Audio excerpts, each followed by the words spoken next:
और अब रुक करेंगे बड़ी खबर का। आज बंद रहेगा खाटू श्याम जी मंदिर। ये बड़ी जानकारी आपको बता दें, रात 10 बजे बंद हुए मंदिर के पट। शाम 5 बजे बाद खोलेंगे मंदिर के पट। दिवाली की साफ सफाई के लिए मंदिर को बंद रखा गया है। तो अगर आप खाटू श्याम मंदिर जाने वाले हैं तो आज अपना कार्यक्रम रोक देना, क्योंकि आपको आज दर्शन नहीं हो पाएंगे। शाम को 5 बजे के बाद जो है वो मंदिर खोल दिए जाएंगे, लेकिन कल रात से बंद हो चुके हैं मंदिर के कपाट और आज रात तक बंद रहने वाले हैं। उसके बाद मंदिर के कपाट खोल दिए जाएंगे। दरअसल दिवाली की साफ सफाई को लेकर ये फिलहाल फैसला लिया गया है कि कल रात 10 बजे बंद हुए मंदिर के कपाट और आज बंद रहेगा खाटू श्याम जी का दरबार। बिल्कुल, तो आज शाम 5 बजे तक मंदिर के पट बंद रहेंगे। ऐसे में अगर आप भी खाटू श्याम जी दर्शन करने का कार्यक्रम बना रहे हैं तो फिलहाल इस समय सारणी को ध्यान में रखें। दरअसल दिवाली की साफ सफाई के चलते आज खाटू श्याम जी मंदिर बंद रहेगा, वहां पर साफ सफाई होगी और उसके बाद शाम 5 बजे पट खुलेंगे। विदेशी ऐप कंपनियों के बढ़ते किरायों और ड्राइवरों की घटती कमाई के बीच जयपुर के टैक्सी चालकों ने एक ऐसा रास्ता निकाला जो लोकल फॉर वोकल की मिसाल बन सकता है। और अब ये ड्राइवर खुद अपना ऐप चलाएंगे, जहां ना सर्ज प्राइस होगा और ना ही कमीशन का बोझ। लेकिन इस लोकल ऐप को सड़क पर उतरने से पहले अब चाहिए सरकारी मंजूरी। ये रिपोर्ट देखिए।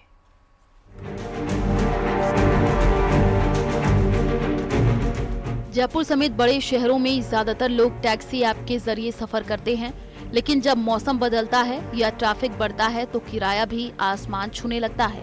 विदेशी कंपनियों की इसी मनमानी से निजात दिलाने के लिए जयपुर के 4000 से ज्यादा टैक्सी चालकों ने KTS नाम से ऐप तैयार किया है। सभी ड्राइवरों की जो समस्या आ रही थी, जो कस्टमरों की लगातार हमारी माताओं बहनों की भी बहुत सारी समस्या हमारे सामने आ रही थी, उनका हमने एक उपाय देखा जाए तो एक सॉल्यूशन इस तरह निकाला कि हमने खुद ने जयपुर की local private company KTS cab के नाम से जयपुर के अंदर लॉन्च की है, जो ट्रायल पर चल रही है और बहुत ही जल्द ऑपरेशनल हो जाएगी। हालांकि इस नई पहल के सामने अभी एक कानूनी अड़चन है। परिवहन विभाग का कहना है कि बिना एग्रीगेटर लाइसेंस के कैब सर्विस संचालित नहीं की जा सकती।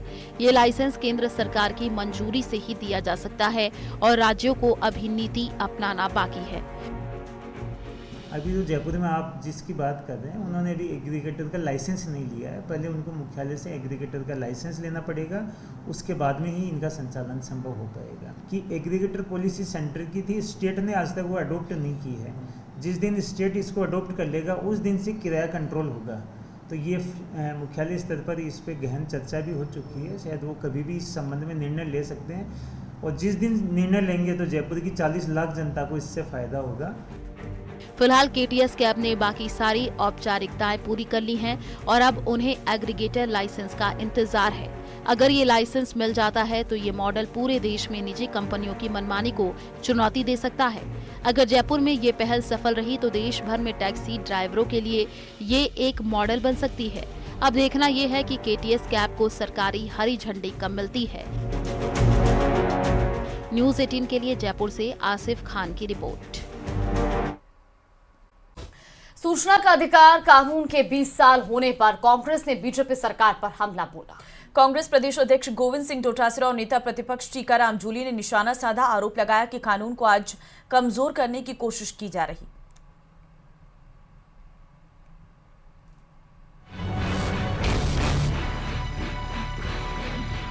बीजेपी पर हमला, सरकार पर तंज, कानून व्यवस्था पर उठाए सवाल, मदन राठौड़ पर डोटासरा प्रहार।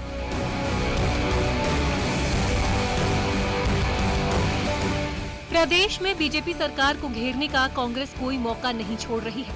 हर एक मुद्दे को लेकर विपक्ष हमलावर है।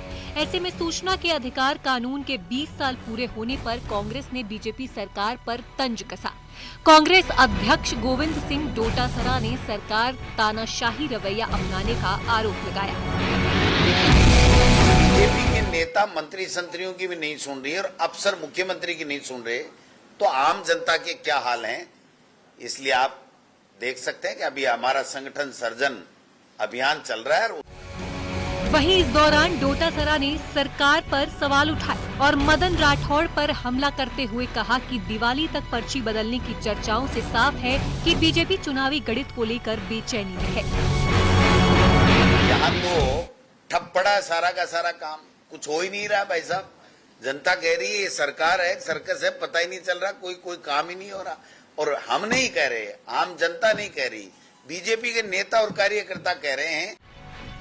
वहीं नेता प्रतिपक्ष टीकाराम जूली ने भी बीजेपी पर आरटीआई की उपयोगिता कम करने का आरोप लगाया। चुटकी लेते हुए कहा, और साफ था किसने कब किसको निगला। और वहाँ पे तो दिक्कत ये हो गई कि भाई ये तो मामला ही जो है बढ़ता जा रहा है, क्योंकि एक पर्सनल प्रोग्राम था, इसलिए फिर भी उसको हसीनुमा माहौल के अंदर सब लोगों ने उसको समाप्त किया।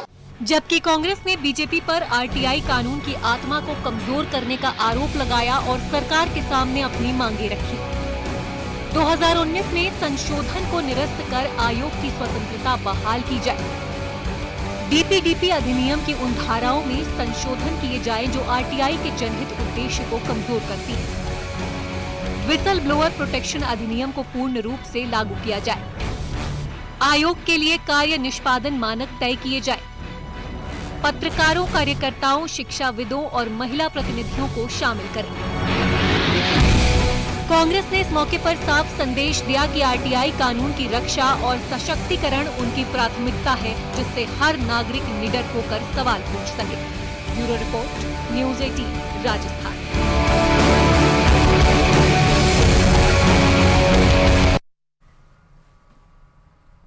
कांग्रेस के संगठन सृजन अभियान के तहत जिले में चल रही गतिविधियों के बीच बाड़मेर कांग्रेस में खुलकर गुटबाजी सामने आई है।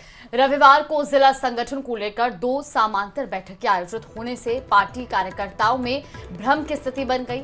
एक और बाड़मेर ब्लॉक कांग्रेस की ओर से आधिकारिक बैठक रखी गई, जिसमें प्रदेश से आए पार्टी पर्यवेक्षक मौजूद रहे, तो वहीं दूसरी ओर पूर्व विधायक मेवाराम जैन ने अपने समर्थकों के साथ सर्किट हाउस में अलग बैठक कर अपनी ताकत का प्रदर्शन किया। बताया जा रहा है कि मेवाराम जैन का गुट अशोक गहलोत समर्थक का माना जाता है, जबकि ब्लॉक कांग्रेस की बैठक में हरीश चौधरी समर्थक कार्यकर्ताओं की संख्या अधिक रही है। तो दोनों गुटों ने अपने अपने समर्थकों की उपस्थिति से शक्ति प्रदर्शन करते हुए आगामी जिला कांग्रेस अध्यक्ष के ट्रेन में अपनी भूमिका को मजबूत करने की कोशिश की है।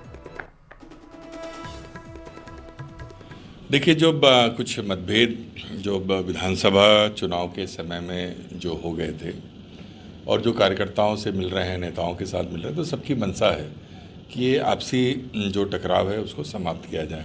तो सबकी एक राय है, सब एक मंच में आने को तैयार भी हैं।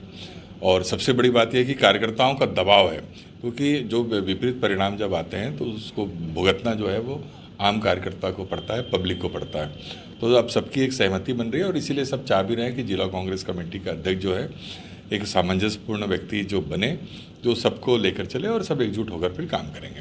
सर, आज देखने को मिला कि एक आपके कांग्रेस की अधिकृत जो बैठक थी वो एक जगह पे थी, लेकिन दूसरी जगह और बैठक हुई। ये अपने आप में कहीं न कहीं फूट नजर नहीं आती? नहीं, हम लोगों ने पहले ही तय किया था कि चूँकि शहर और आपकी ग्रामीण कमेटी जो है 2 अलग अलग है, तो जो ग्रामीण क्षेत्र के जो लोग हैं उनकी बैठक वहाँ पे कर ली जाए और जो शहरी क्षेत्र के लोग हैं और जनप्रतिनिधि हैं, सामाजिक संगठन के जो लोग हैं, उनसे मिलने का जो है वो क्या नाम से इस सर्किट हाउस में तय किया गया था। उसी के अनुसार ये बैठकें हुई हैं। तो वहीं पूर्व बीजेपी प्रदेश अध्यक्ष सतीश पूनिया की किताब के विमोचन के मौके पर प्रदेश की राजनीति के दिग्गजों ने सांप सीढ़ी के खेल के जरिए इशारों ही इशारों में उनके साथ हुए वाकये को बयां किया। कार्यक्रम को संबोधित करते हुए पूर्व नेता प्रतिपक्ष राजेंद्र राठौर ने कहा है कि सतीश पूनिया और मेरे में बड़ी समानता है। हम दोनों को सांप सीढ़ी के सांप ने उस समय डसा जब हम 87 पर थे। बता दें कि पूनिया और राठौर 2023 का विधानसभा चुनाव हार गए थे। वहीं मदन राठौर ने अपने संबोधन में इसी बात को आगे बढ़ाते हुए कहा कि आप मुझे कैसे भूल गए।